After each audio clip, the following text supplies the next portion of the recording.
Buongiorno e benvenuti alla nostra linea diretta. Oggi finalmente sappiamo più o meno quando saranno le elezioni, quindi comincia la volata verso il rinnovo del Consiglio regionale e della Presidenza della Regione e abbiamo come ospite Giacomo Possamai del Partito Democratico che ha subito un'importante novità da darci. Sì, nel senso che lunedì scorso il Partito Democratico della provincia di Vicenza ha individuato la lista dei 9 candidati nella provincia di Vicenza e insomma, ho avuto l'onore di essere inserito in questi 9 nomi, per cui inizia ufficialmente la corsa per le elezioni regionali. Quindi comincia la corsa, comincia per tutti, in questo caso però chiediamo al nostro ospite quali sono i temi che caratterizzeranno questa corsa verso le elezioni. Direi sicuramente il primo la sanità, anche perché la sanità è l'80% del bilancio della regione e sappiamo insomma, che la sanità è gestita praticamente interamente dalle regioni, quindi dal tema delle liste d'attesa al tema della medicina di territorio, quindi a tutta la parte più relativa ai medici di base, agli ospedali di comunità, insomma tutta l'attività più legata al territorio. C'è molto che si può fare perché se il Veneto è uscito meglio di altre regioni dal tempo del coronavirus, dalla pandemia, perlomeno dalla fase più intensa, quella che abbiamo alle spalle, quella del lockdown, c'è anche da dire che i problemi che c'erano prima restano anche oggi e quindi assolutamente su quel tema bisognerà concentrarsi perché è il tema di cui la regione si occupa di più. C'è sicuramente il tema dell'ambiente in un territorio che da tantissimi anni soffre su tanti fronti sulla questione ambientale, ne dico uno per tutti. Il Veneto anche l'anno scorso è stata la prima regione d'Italia per consumo di suolo, 923 ettari che sono passati da verde a costruito. C'è il tema della mobilità, penso per esempio a tutto il tema legato alla mobilità pubblica e quindi al fatto che in Veneto non esiste un abbonamento unico per trasporto pubblico su gomma, quindi gli autobus e treno, per cui se una persona abita nella provincia di Vicenza, prende il bus per arrivare alla prima stazione dei treni, arriva, monta sul treno, vuole andare a Padova perché lavora a Padova, scende dal treno a Padova e deve prendere un altro autobus o il tram. Per fare questa cosa deve prendere 3 biglietti diversi, 3 abbonamenti diversi. È una cosa che onestamente non ha senso, in tantissime regioni questi abbonamenti sono integrati, è un esempio, ma è un esempio di cosa andrebbe cambiato. Certo, facciamo un passo indietro però, torniamo al coronavirus perché l'emergenza legata al Covid-19 è iniziata appunto come un'emergenza sanitaria, poi si è trasformata rapidamente in emergenza economica e diventerà quasi di sicuro un'emergenza sociale perché ci sono molti studi che sottolineano come a ottobre, indipendentemente da un ritorno o meno, una recrudescenza del virus, ci si possa trovare di fronte a grosse difficoltà per le famiglie venete e vicentine in particolare. Questo è un tema di cui si parla ancora troppo poco ed è verissimo, nel senso che tutti gli indicatori, tutti gli studi, tutte le analisi ci dicono che probabilmente da settembre, da ottobre inizierà una crisi molto più dura di quella che stiamo vedendo ad oggi. Ovviamente parlo della crisi economica e sociale per una serie di motivi, ne cito uno per tutti. Il blocco dei licenziamenti ha consentito fino adesso di evitare che migliaia, decine di migliaia di persone in Veneto venissero licenziate perché aziende che non stanno producendo, che non stanno fatturando, non hanno licenziato i loro dipendenti e perché ci sono stati messi in cassa integrazione e lo sappiamo tutti. Però è evidente che se un'azienda produce il 50%, fattura il 50% di quello che fatturava prima del coronavirus, difficilmente potrà mantenere gli stessi dipendenti, ma lo stesso discorso vale per esempio per i ristoranti, per le pizzerie, per i bar. Anche in quel caso tanti dipendenti sono andati in cassa integrazione, se quel ristorante fattura la metà di quello che fatturava prima è impensabile che mantenga lo stesso numero di camerieri, di pizzaioli, di cuochi e quindi sarà un grandissimo problema perché ci ritroveremo con tantissime persone che perdono il lavoro. Abbiamo visto cosa è successo negli Stati Uniti dove i vincoli contrattuali sono molto più labili, più deboli e quindi è più facile licenziare. Da un giorno all'altro milioni di persone si sono trovate per strada, quindi sarà dura e la vera sfida sarà da un lato cercare di sostenere il più possibile l'economia. Abbiamo visto ieri che la previsione è di un meno 12 per quest'anno, un dato impensabile in anni normali, ma soprattutto aiutare chi andrà in difficoltà, cioè dobbiamo assolutamente individuare un reddito d'emergenza, insomma una forma di aiuto per chi si troverà senza lavoro. Anche perché rischia di diventare un circolo vizioso nel quale, mancando un introito per le famiglie, crolleranno i consumi e quindi la situazione potrebbe peggiorare molto rapidamente, sempre in modo più grave. Certo, questo rischia di essere il vero problema, perché diventa una spirale negativa. Se uno non lavora, non guadagna, non è in grado di spendere e quindi non spendendo non fa girare l'economia. L'abbiamo visto in una forma diversa, ma alla fine il meccanismo è stato simile nella grande crisi del 2007-2008, insomma, pensiamo alla crisi nata negli Stati Uniti con i famosi mutui subprime, quindi la grande crisi di 10-12 anni fa. Rischiamo che questa sia per certi versi ancora peggio per l'intensità. L'unica differenza che mi fa sperare che il rimbalzo sia più rapido, quindi che riparta più rapidamente l'economia, è che mentre 10 anni fa, 12 anni fa fu una crisi economica, nel senso che il sistema dell'economia non reggeva, oggi è una crisi che arriva dall'esterno, perché è una crisi sanitaria che si tramuta in crisi economica. Certo. Ma secondo lei il tessuto sociale, produttivo, economico, vicentino in particolare, ha gli anticorpi per superare una situazione come questa? Questo è un territorio con una forza imprenditoriale, una voglia di fare, un dinamismo straordinario, quindi resisterà, spero e credo, più e meglio di altri all'impatto, dopodiché sarà dura per tutti, sarà dura anche per noi. Più che in questo momento in cui la botta sarà forte per tutti, credo che sarà fondamentale la forza dei Veneti e del Veneto nella ripresa, cioè noi avremo, spero, credo, una fortissima spinta a ripartire, a ricominciare, a trovare il modo di non abbandonarsi e non scoraggiarsi e quindi insomma io ho fiducia che questo territorio sappia ripartire in fretta. Secondo lei, per ripartire, sono più produttive iniezioni di liquidità o sgravi di carattere magari fiscale nei confronti di famiglie e aziende? Ma servono sicuramente tutte e due, credo che in questo momento il primo problema sia l'iniezione di liquidità, nel senso che abbiamo tantissime aziende, ma anche tantissime persone fisiche che fanno fatica ad arrivare alla fine del mese, le persone fisiche e le aziende a chiudere i bilanci, perché ovviamente sono mancati mesi e mesi e mesi ormai di fatturato, per cui gli sgravi fiscali a chi non sta fatturando sì, possono tornare utili, ma in modo relativo, perché in questo momento la vera questione è la liquidità. Poi è evidente, lo si dice da 100 anni e spero che invece sia l'occasione per farlo veramente, che risistemare le aliquote fiscali in questo paese sia assolutamente una priorità. Può farci qualche esempio? Sì, assolutamente. Per esempio io non sono d'accordo con quello che diceva Conte sull'IVA, nel senso che il tema non è tanto abbassare l'IVA, oppure l'IVA si può anche abbassare di 1 o 2 punti, ma in realtà l'IVA è in linea con quasi tutti i paesi europei, anzi in alcuni paesi europei si paga un'IVA addirittura più alta. Il grande problema vero di questo paese è che tra quello che un imprenditore mette nella busta paga di un dipendente e quello che quel dipendente incassa realmente c'è una differenza troppo elevata. Parliamo di contributi, parliamo di tassazione sul lavoro.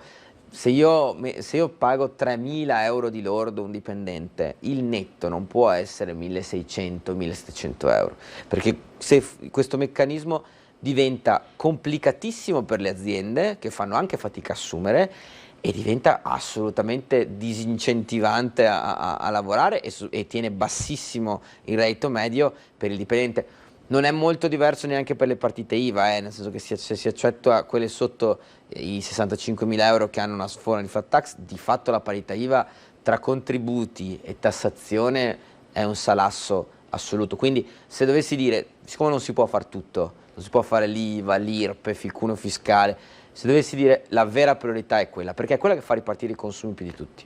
Ecco, prima lei ha citato gli Stati Uniti come esempio di fluidità del mercato del lavoro. Secondo lei è possibile arrivare a una maggior fluidità anche nella nostra regione, nel mercato del lavoro?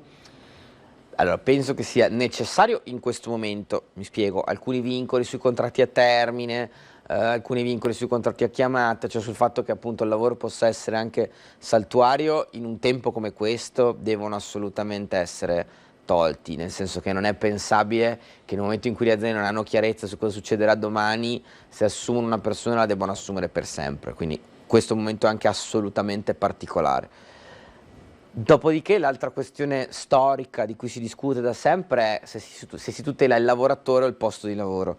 Che cosa significa? Significa che io posso decidere o che l'obiettivo è tutelare il lavoratore, quindi dire indeterminato, l'obiettivo è l'indeterminato, cioè il fatto che una persona lavori per sempre in quell'azienda tendenzialmente, oppure dire tutelo il lavoro. Che cosa significa? Vuol dire che quel lavoratore lì può anche in una qualche misura avere contratti determinati, spostarsi, ma io gli garantisco la formazione continua, la mobilità, un aiuto se dovesse rimanere senza lavoro per un certo tempo. Bene.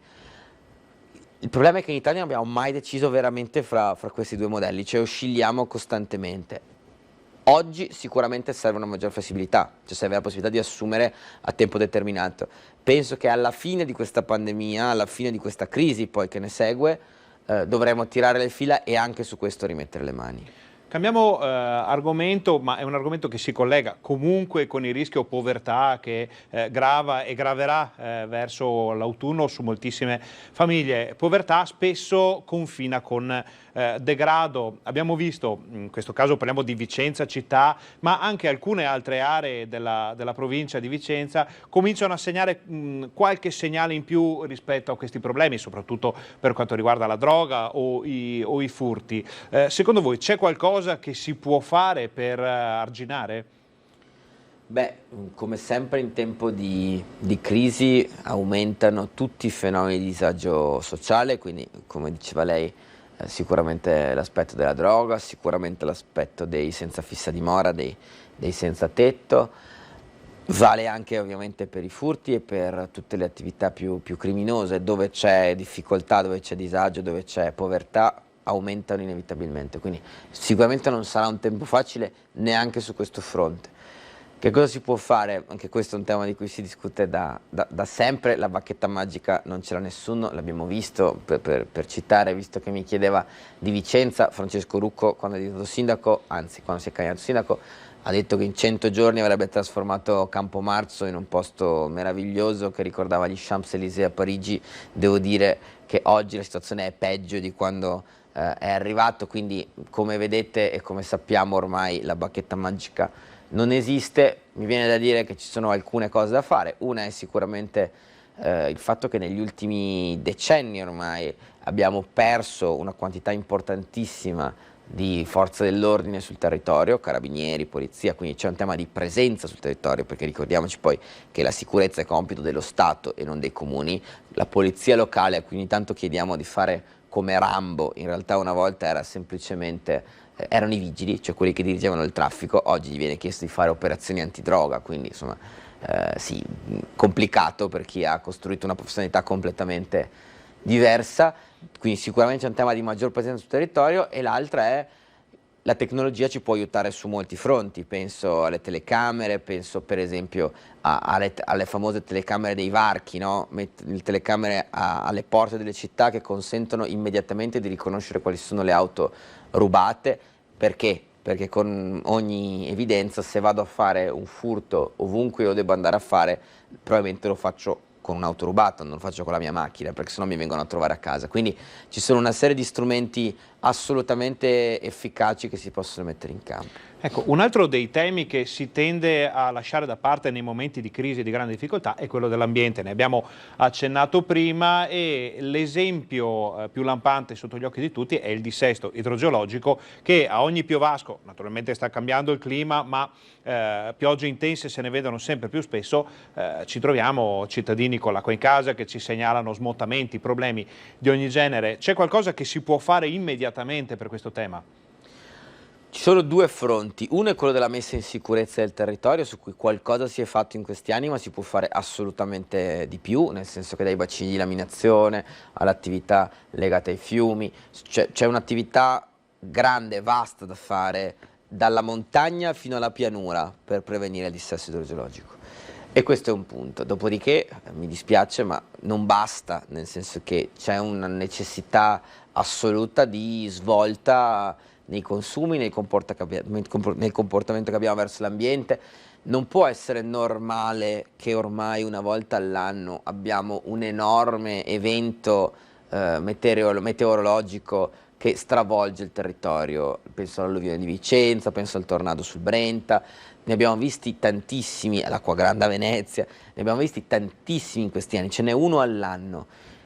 Io non credo che noi possiamo pensare di sopportare all'infinito questa situazione, che tra l'altro ogni anno è peggio, quindi è evidente che sul piano dello stile di vita, dei consumi, faccio un esempio anche qui molto concreto, non lo si dice mai, ma una delle principali fonti di inquinamento è il riscaldamento e il raffreddamento delle case, per cui di fatto l'efficienza energetica degli edifici.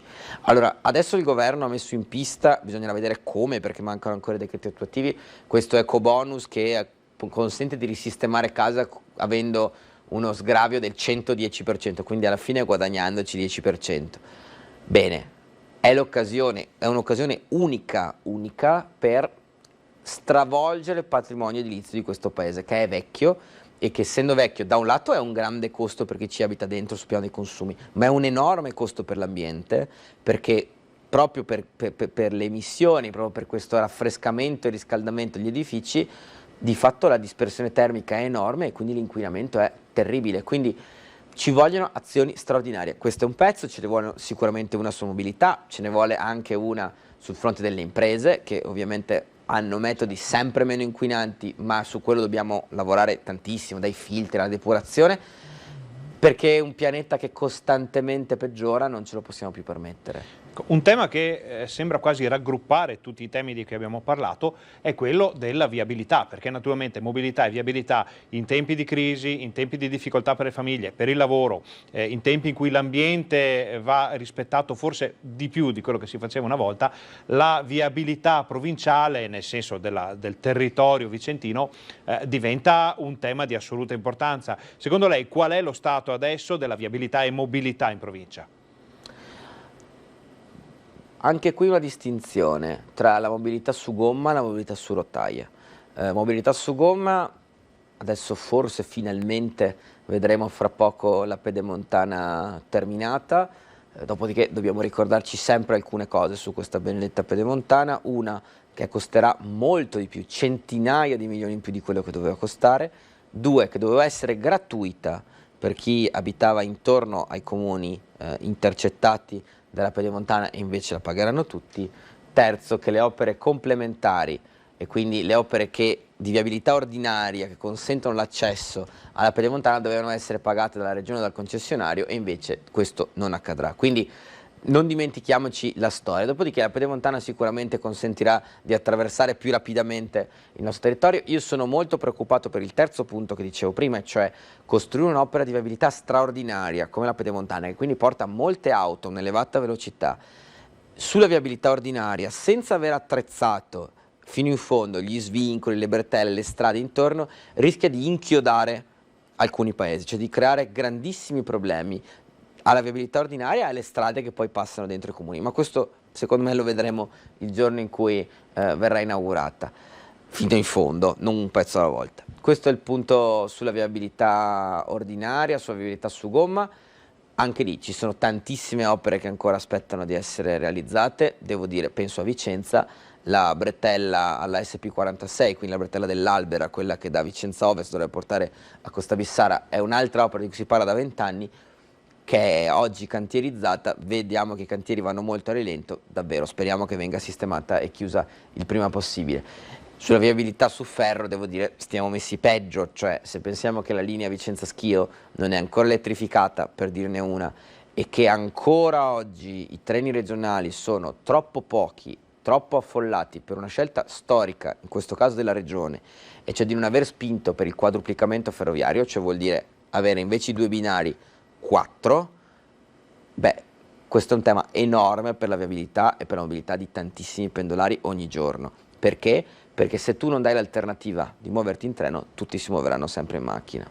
Questo era solo uno dei tantissimi temi che sono da trattare in questo periodo, perché abbiamo appena grattato la superficie, le cose di cui parlare sono moltissime, ne parleremo naturalmente perché ci sarà occasione, ma prima di chiudere, che estate sarà? Abbiamo 2 mesi davanti di campagna elettorale con il coronavirus che forse torna, forse non torna. Che estate sarà secondo lei?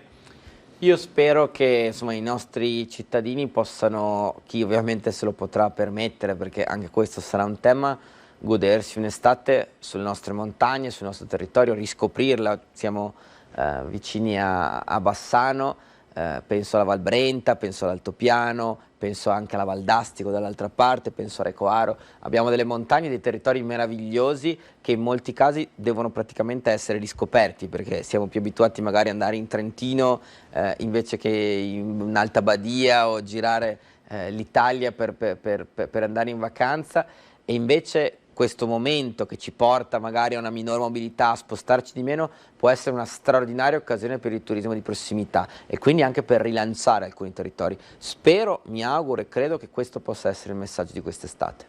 Con questo augurio ringraziamo Giacomo Possamai per essere stato con noi e vediamo appuntamento alla nostra prossima linea diretta. Grazie.